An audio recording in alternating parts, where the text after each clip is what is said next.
الحمدللہ رب العالمین والصلاة والسلام علی سید الانبیاء والمرسلین اما بعد اعوذ باللہ من الشیطان الرجیم بسم اللہ الرحمن الرحیم ویل لکل ہمزۃ لمزہ الذی جمع مالا وعددہ صدق اللہ العظیم اللہم صلی علی محمد وعلی آل محمد وبارک وسلم رب اشرح لی صدری ویسر لی امری واحلل عقدۃ من لسانی یفقہوا قولی واجعل لی وزیرا من اہلی آمین یا رب العالمین۔ عزیز طلباء و طالبات، محترم حضرات و خواتین، السلام علیکم ورحمۃ اللہ وبرکاتہ۔ امید ہے آپ سب لوگ خیریت سے ہوں گے۔ باقاعدہ آج کے لیسن کے آغاز کی طرف اور مقاصد مطالعہ کو سمجھتے ہیں۔ لرننگ آؤٹ کم آج کیا ہوگی انشاءاللہ ہماری سورۃ الہمزہ۔ مندرجہ ذیل باتیں معلوم ہو جائیں۔ اس حوالے سے پہلی بات، آخرت سے غافل انسان کی کیا نشانیاں بتائی گئی ہیں۔ وہ شخص جو آخرت کو بھلا بیٹھا ہے، کیسی نشانیاں ہیں اس میں جو ہوتی ہیں، اس پر بات ہوگی۔ نمبر دو، ہمیں دوسروں کا ذکر کیسے کرنا چاہیے۔ کچھ لوگ ذکر برا بھی کرتے ہیں، کچھ لوگ اچھا بھی کرتے ہیں، تو ہمیں دوسروں کا ذکر کیسے کرنا چاہیے۔ تیسری بات، انسان کی عظمت کس چیز میں ہے۔ انسان کی عزت ہے، عظمت ہے، شرف ہے، وہ کس بنیاد پر ہے، یہ بات بھی ہم سمجھیں گے انشاءاللہ۔ چوتھی بات، مال کی محبت کا کیا نتیجہ نکلتا ہے۔ سورہ تکاثر میں بھی مال کی محبت کا ذکر تھا، آج سورہ ہمزہ میں بھی آ رہا ہے۔ تو چوتھی بات، مال کی محبت کا کیا نتیجہ نکلتا ہے۔ پانچویں بات، آخرت سے غافل رہنے والوں کی کیا سزا بتائی گئی ہے۔ اور چھٹی اور آخری بات ہے، حطمہ کیا ہے۔ ویسے جہنم کی آگ کا ذکر آئے گا تو اس کو ہم سمجھیں گے کہ حطمہ کیا ہے۔ یہ آج مقاصد مطالعہ کے حوالے سے 6 باتیں جو سورۃ الہمزہ میں انشاءاللہ ہمارے سامنے آئیں گی۔ اب چلتے ہیں ربط سورت کی طرف۔ سورۃ العصر کا ہم نے مطالعہ کیا تھا پچھلی مرتبہ، آج سورۃ الہمزہ ہے۔ سورۃ العصر میں آخرت کے ابدی خسارے سے بچنے والوں کی 4 صفات و خصوصیات کا بیان تھا۔ سارے کے سارے انسان خسارے میں ہیں، سورۃ العصر میں ذکر آیا، سوائے وہ جو 4 کام کریں، ایمان بھی، نیک عمل بھی، حق کی وصیت کرنا مل جل کر، اور حق کی نصیحت کرنا مل جل کر۔ امید آپ کو یاد ہوگا۔ تو سورۃ العصر میں آخرت کے ابدی خسارے سے بچنے والوں کی 4 صفات و خصوصیات کا بیان تھا۔ سورۃ الہمزہ میں بتایا گیا ہے کہ مال کو محبوب رکھنے والے آخرت میں نقصان میں ہوں گے۔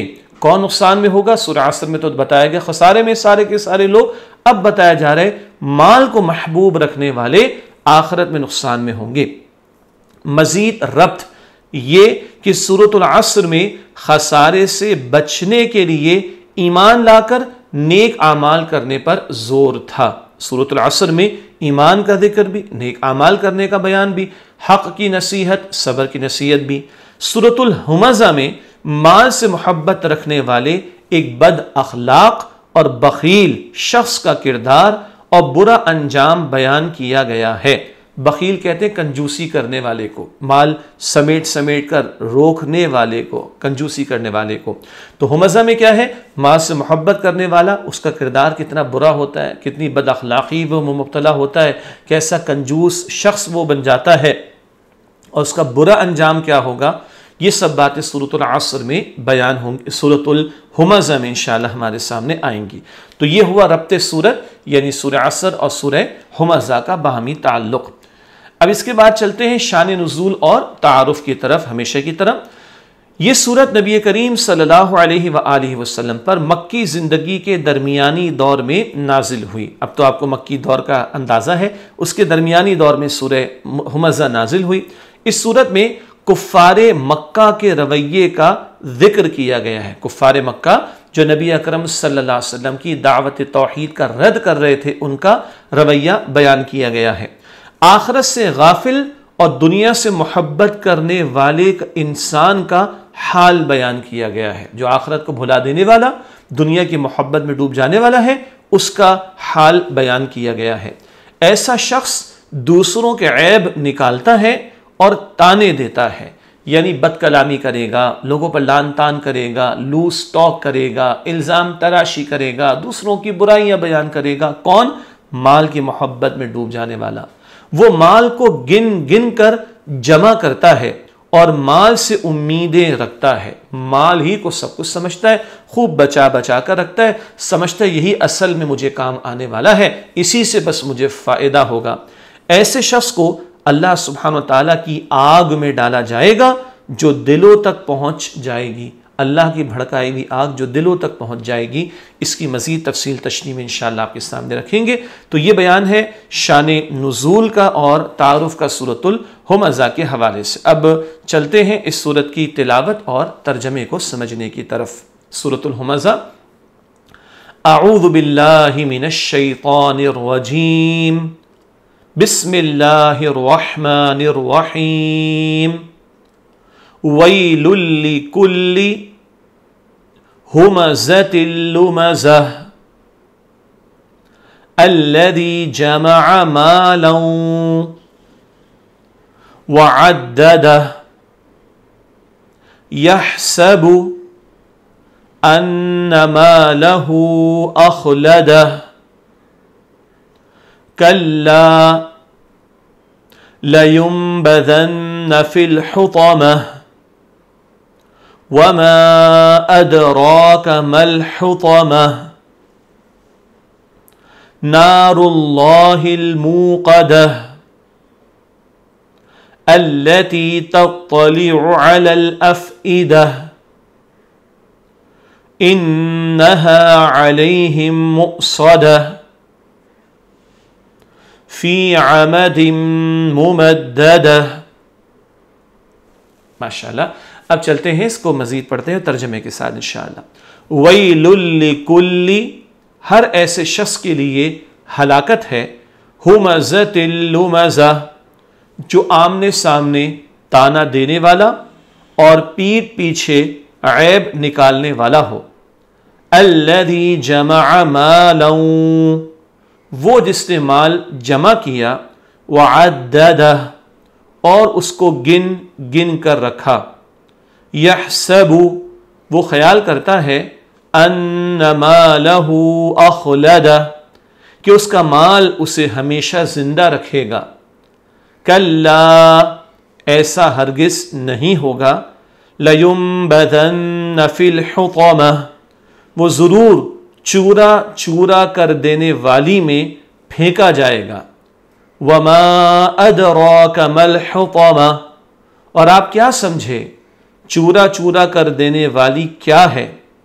نار اللہ الموقدہ، وہ اللہ کی آگ ہے بھڑکائی ہوئی۔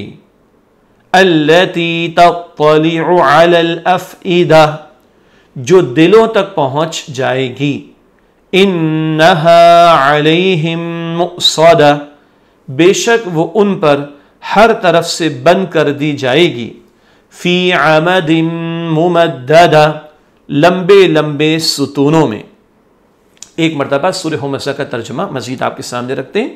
ہر ایسے شخص کے لیے ہلاکت ہے جو آمنے سامنے تانا دینے والا اور پیٹھ پیچھے عیب نکالنے والا ہو۔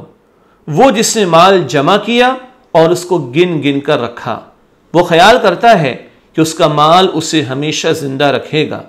ایسا ہرگز نہیں ہوگا، وہ ضرور چورا چورا کر دینے والی میں پھینکا جائے گا۔ اور آپ کیا سمجھے چورا چورا کر دینے والی کیا ہے؟ وہ اللہ کی آگ ہے بھڑکائی ہوئی، جو دلوں تک پہنچ جائے گی۔ بے شک وہ ان پر ہر طرف سے بند کر دی جائے گی، لمبے لمبے ستونوں میں۔ یہ سورہ ہمزہ کا ترجمہ ہوا۔ اب آئیے اس کی تشریح کی طرف چلتے ہیں۔ پہلی آیت ہے بسم اللہ الرحمن الرحیم۔ ویل لکل ہمزۃ لمزہ، ہر ایسے شخص کے لیے ہلاکت ہے جو آمنے سامنے تانا دینے والا اور پیٹھ پیچھے عیب نکالنے والا ہو۔ یہ آیت نمبر 1 کا ترجمہ۔ تشریح کی طرف چلتے، ہلاکت کی وعید، آخرت سے غافل شخص کو ہلاکت کی وعید سنائی گئی ہے۔ وعید کہتے ہیں ڈراوے کو، وارننگ کو۔ تو ایک ہوتی نوید، نوید کہتے ہیں خوشخبری کو، وعید کہتے ہیں ڈراوے کو۔ ویل کا لفظ اس کا ترجمہ کیا گیا ہلاکت۔ ویسے اس میں ہلاکت کا ترجمہ، تباہی کا ترجمہ، بربادی کا ترجمہ بھی شامل ہے۔ اور ایک حدیث جامع ترمذی میں جس کے مطابق ویل جہنم کا وہ حصہ ہے جس سے خود جہنم دن میں کئی مرتبہ پناہ مانگتی ہے۔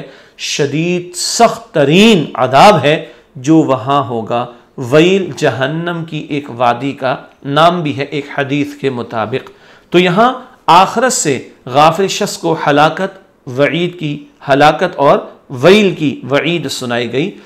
آخرت سے غافل شخص کی علامات کا بیان، دو باتیں یہاں پر بیان ہوئیں، پیٹھ پیچھے عیب نکالنا، نمبر 2 آمنے سامنے تانا دینا۔ پیٹھ پیچھے عیب نکالنا، چغلی لگانا، غیبت کرنا، کریکٹر اسیسینیشن کرنا، کسی کی برائیاں بیان کرنا، کسی کو بدنام کرنے کی کوشش کرنا، یہ جتنی برائیاں ہیں جو کسی کے پیٹھ پیچھے کی جاتی ہیں وہ بھی یہاں پر شامل۔ اور آمنے سامنے تانا دینا، کسی کے سامنے بیٹھ کر اس کو برا کہنا، معاذ اللہ گالی دینا، معاذ اللہ اس پر انگلیاں اٹھانا، اس کے بارے میں لوز ٹاک کرنا، اس کے بارے میں برے الفاظ استعمال کرنا، اس کی عزت کو پامال کرنے کی کوشش کرنا، یہ ساری باتیں جو آمنے سامنے ہوتی ہیں ان سے منع کیا گیا۔ اب ہمزہ اور لمزہ یہ الفاظ عربی میں ہم معنی کے طور پر بھی استعمال ہوتے ہیں، یعنی ہمزہ اس میں سامنے برائی کرنا اور پیچھے برائی کرنا دونوں شامل، لمزہ سامنے برائی کرنا پیچھے برائی کرنا، یہ دونوں مفاہیم اس میں شامل ہیں۔ حاصل کلام وہ برائیاں جو کسی کے پیٹھ پیچھے کی جائیں یا کسی کے سامنے کی جائیں، جیسے کہ چند مثالیں دی گئیں۔ ہاں ہمارے معاشرے میں کتنا عام ہے چغلی کرنا، غیبت کرنا، بیک بائٹنگ جس انگلش میں کہتے ہیں، برا کہنا، گالی دینا، لان تان کرنا، لعنت کرنا، اور کسی کو تہش دلانا اور کسی کے سامنے اس کی آبرو ریزی کرنا، اس کی عزت سے کھیلنا، ہم تو اس کو بڑا ہلکا سمجھتے ہیں۔ اللہ تعالیٰ فرما رہا ہے ویل ہے، ہلاکت ہے، بربادی ہے، اور آگے ذکر آئے گا جہنم کی آگ بھی ہے۔ اللہ تعالیٰ ان گھٹیا حرکتوں سے کہ ہم کسی کے پیٹھ پیچھے اس کی برائیاں کریں یا سامنے برائیاں کریں، اللہ تعالیٰ میری آپ کی ہم سب کی اس سے حفاظت فرمائے۔ اگلی آیت، آیت نمبر 2، الذی جمع مالا وعددا، وہ جس نے مال جمع کیا اور اس کو گن گن کر رکھا۔ یہ آیت نمبر 2 کا مفہوم و ترجمہ ہے۔ تشریح کے والے سے پہلی بات، آخرت سے غافل شخص کی علامات کا مزید بیان۔ پچھلی علامات کیا تھی، نشانیاں کیا تھی، صفات کیا تھی، پیٹھ پیچھے برائیاں کرنا اور سامنے برائیاں کرنا۔ یہاں پر دو باتیں اور آ رہی ہیں۔ تیسری بات مال جمع کرنا، چوتھی بات مال کو گن گن کر رکھنا۔ اچھا پچھلی بات کیا تھی، برائیاں کرنا۔ یہاں بتایا جا رہا ہے مال کی محبت میں ڈوب جانے والا، مال ہی کو سب کچھ سمجھ لینے والا، آخرت کو بھلا کر دنیا ہی کو مطلوب و مقصود بنانے والا، مال کی بنیاد پر غرور کرنے والا، تکبر کرنے والا، وہی یہ گھٹیا حرکتیں کرتا ہے، دوسروں کی برائیاں کرتا ہے، پیچھے بھی اور سامنے بھی۔ یہ مال کی محبت کا نتیجہ کہ مال کی محبت میں ڈوبنے والا ایسا گھٹیا کردار اس کا ہو جاتا ہے کہ وہ دوسروں کے سامنے بھی اور ان کے پیچھے بھی برائیاں کرتا ہے۔ ہاں مال اللہ تعالیٰ نے جو ہماری ضرورت کا سامان اس میں رکھا، بندہ حلال طریقے پر مال کمائے، جائز کاموں میں خرچ کرے، کوئی مسئلہ نہیں۔ حلال کمانا بھی فرض ہے، ضروری ہے، اور جائز ضروریات کو پورا کرنا کوئی حرج کی بات نہیں، مگر مال کی محبت میں ڈوب جانا، حلال حرام کی تمیز ختم ہو جائے، بس مال ہی مال جمع کر لوں، خوب بڑھ جائے، یہ حرکت جو ہے وہ اللہ کے ہاں انتہائی ناپسندیدہ ہے، اس کی مذمت کی جا رہی ہے۔ تو پیٹھ پیچھے برائیاں کرنا، سامنے برائیاں کرنا، یہ مال کی محبت اور اس تکبر میں مبتلا ہو کر آدمی کرتا ہے۔ اور یہاں غافل شخص کی کیا نشانیاں بیان ہو رہی ہیں، مال جمع کرنا اور مال کو گن گن کر رکھنا۔ اگلی آیت، آیت نمبر 3، یحسب ان مالہ اخلدہ، وہ خیال کرتے کہ اس کا مال اسے ہمیشہ زندہ رکھے گا۔ اس آیت کی تشریح کی طرف چلتے ہیں۔ آخرت سے غافل شخص کی اپنے مال سے امید، کیا امید رکھتا ہے، وہ امید رکھتا ہے کہ اس کا مال اسے ہمیشہ زندہ رکھے گا۔ اس سے دو مفاہیم اہل علم نے بیان کیے، مفہوم کی جمع مفاہیم۔ ایک تشریح کی گئی، یہ سمجھتا ہے کہ مال ہی سب کچھ ہے، مال ہے تو میں ہوں، اور مال میرے پاس ہو، دنیا کے اسباب میرے پاس ہوں تو میں ہمیشہ زندہ رہوں گا۔ حالانکہ بھائی ہر انسان دیکھ لے، ماضی میں کتنے مالدار، کتنے ہی بادشاہ، کتنے ہی حکمراں، کتنی ہی جائیداد والے چلے گئے نا، کوئی رکا نہیں، ہر ایک چلا جائے گا۔ تو ایک تو یہ سمجھتا ہے مال ہے تو سب کچھ ہے کہ شاید ہمیشہ زندہ رہوں گا۔ ایک مفہوم یہ بھی بیان کیا گیا کہ وہ امید رکھتا ہے کہ اس کا مال اسے ہمیشہ زندہ رکھے گا، اس کا نام ہمیشہ زندہ رہے گا۔ بعض لوگوں کو شوق ہوتا ہے نا کہ ایسی تعمیرات کروائیں اپنے نام سے، ہم چلے بھی جائیں تو ہمارا نام زندہ رہے۔ بعض لوگوں کو شوق ہوتا ہے، فرعون کو بھی بڑا شوق تھا تو اس سے پیرامڈز بنوائے تھے، اہرام مصر جنہیں کہا جاتا ہے، ونڈرز آف دا ورلڈ میں بھی وہ شامل ہیں، دنیا کی عجائبات میں بھی وہ شامل ہیں۔ تو ایک تصور کیا ہے، ایسا کام کر جاؤ، ایسی نشانی تعمیر کر جاؤ، ایسی عمارت بنوا جاؤ، میرا نام زندہ رہے۔ یہ شوق ہوتا ہے انسان کو، مال کی محبت میں ڈوب جانے والوں کو۔ لیکن اللہ تعالیٰ ایسے شوق رکھنے والوں کے بارے میں، مال کی محبت میں ڈوب جانے والوں کے بارے میں کیا فرما رہا ہے، وہ انجام آگے ذکر کیا جا رہا ہے۔ اگلی آیت، آیت نمبر 4، کَلَّا لَيُنبَذَنَّ فِي الْحُطَمَةِ، ایسا ہرگز نہیں ہوگا، وہ ضرور چورا چورا کر دینے والی میں پھینکا جائے گا۔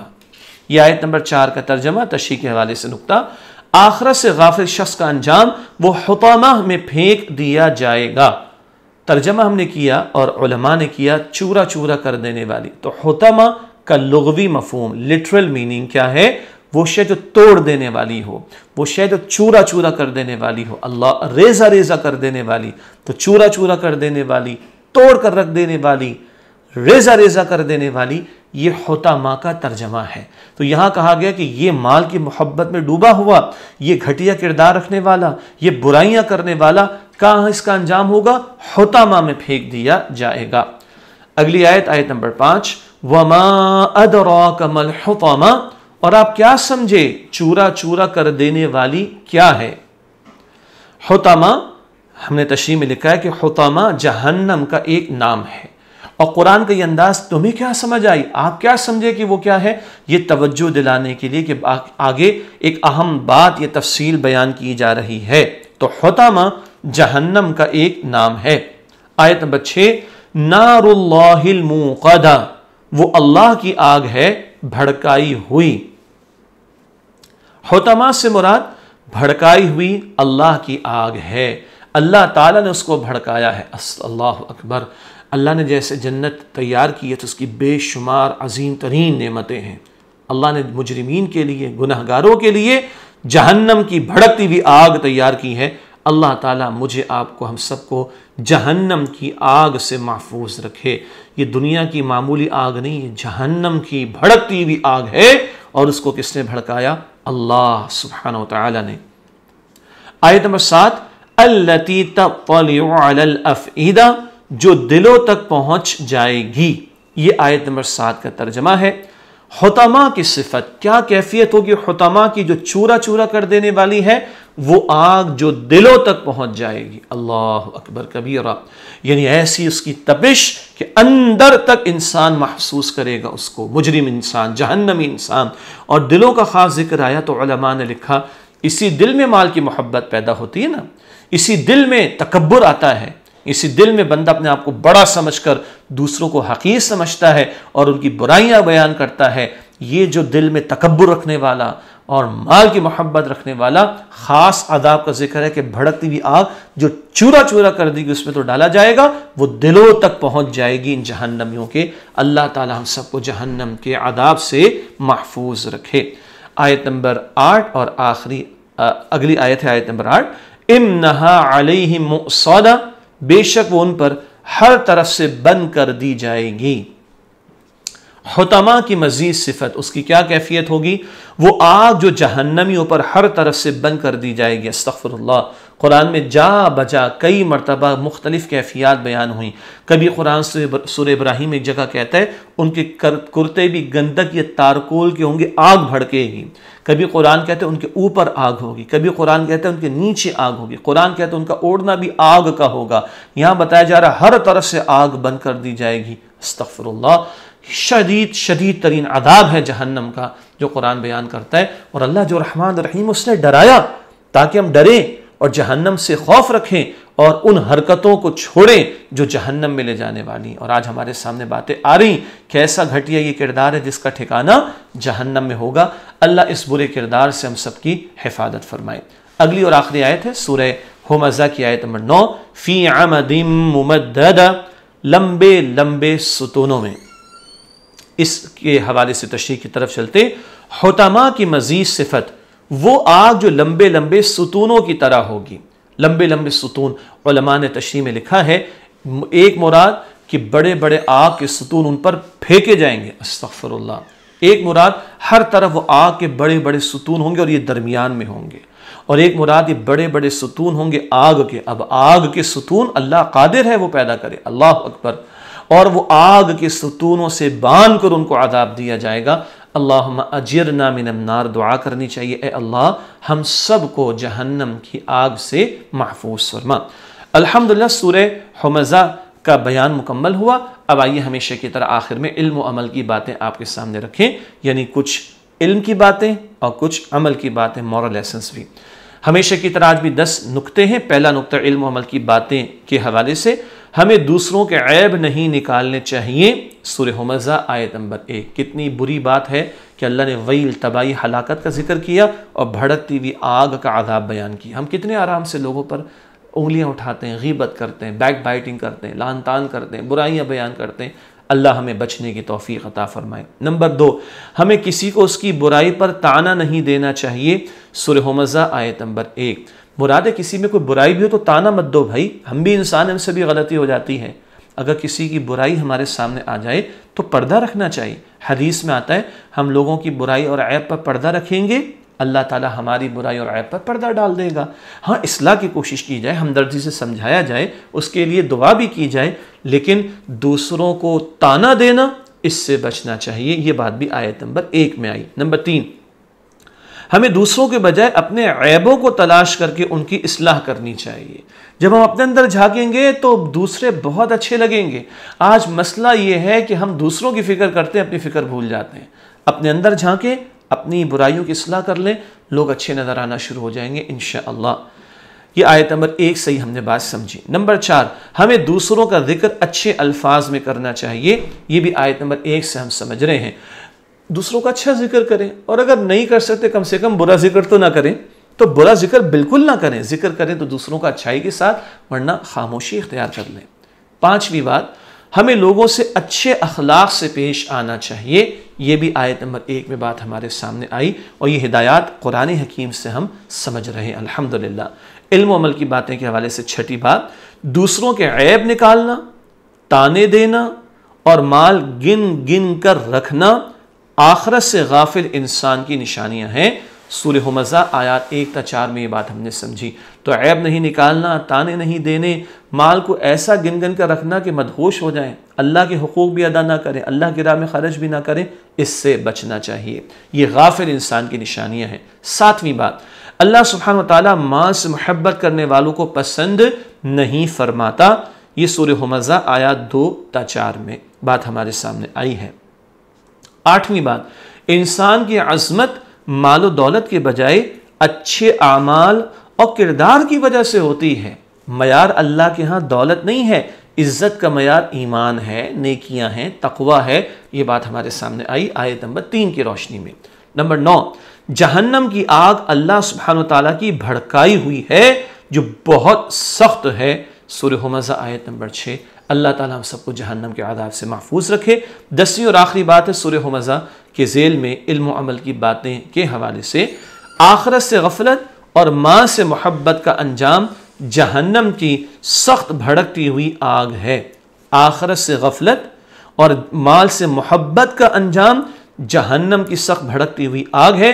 اللہ اس سے بچائے، دنیا کی محبت اور مال کی محبت میں ڈوبنے سے بچائے، اللہ ہمیں آخرت کا طلبگار بنائے، اللہ ہمیں جہنم کی آگ سے بچائے۔ یہ بات سورہ حمزہ آیات 7 تا 9 کی روشنی میں ہمارے سامنے۔ الحمدللہ آج کا لیسن مکمل ہوا۔ اللہ تعالیٰ سے دعا ہے کہ اللہ تعالیٰ میری، آپ کی، ہم سب کی اور تمام مسلمانوں کی مغفرت فرمائے۔ اللہ تعالیٰ ہمیں قرآن پاک کو مزید تلاوت کرنے، سمجھنے، سیکھ کر عمل کرنے کی توفیق عطا فرمائے۔ انشاءاللہ اگلی کلاس میں آپ سے ملاقات ہوگی، اور آئندہ سے اب ہم پیغمبروں کے واقعات کی طرف چلیں گے۔ آخری پارے کی چند صورتیں سورۃ الضحیٰ سے لے کر سورۃ حمزہ تک ہم نے مکمل کی، اور آپ کے علم میں ہے کہ پہلا حصہ جو بک 1 ہے مطالعہ قرآن کا، اس میں آخری 10 صورتوں کا مطالعہ پہلے کر چکے ہیں، یعنی سورہ فیل سے لے کے سورۃ الناس تک۔ تو سورہ حمزہ کے بعد سورہ فیل ہے، وہ ہم پڑھ چکے ہیں۔ انشاءاللہ آئندہ نشست میں ہم پیغمبروں کے واقعات میں سے واقعہ شروع شروع کریں گے انشاءاللہ آپ سے اگلی کلاس میں ملاقات ہوتی ہے۔ وآخر دعوانا الحمد للہ رب العالمین، والسلام علیکم ورحمۃ اللہ وبرکاتہ۔